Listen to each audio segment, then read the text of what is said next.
we entered airplane number 1 for the first time.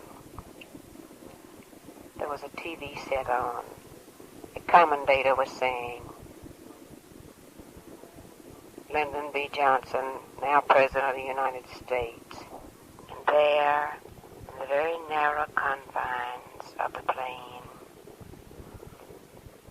with Jackie on his left, her hair falling in her eyes, but very composed, and then Lyndon, and then I was on his right, Judge Hughes with the Bible in front of him, and a cluster of Secret Service people and congressmen we'd known a long time. Lyndon took the oath of office. Julia Sweig, that is Lady Bird Johnson reading her diary entry from November 2nd, 1963, describing the scene after the assassination of John F. Kennedy. You've just published a new book based on her diaries, Lady Bird Johnson, Hiding in Plain Sight. Tell me, as we start, about these diaries. When did she start them? How many did she do? And how did she record them? Thank you very much for having me, Susan.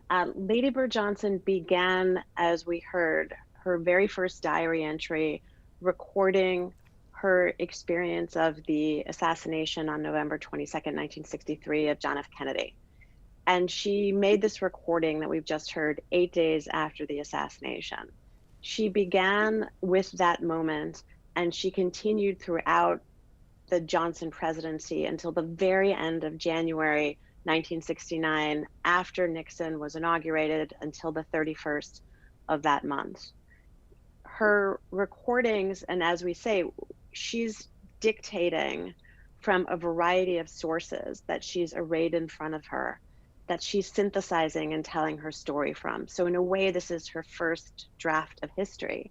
She's recording it, and for the most part, isn't going backwards and re-recording. So what we're hearing is her first draft.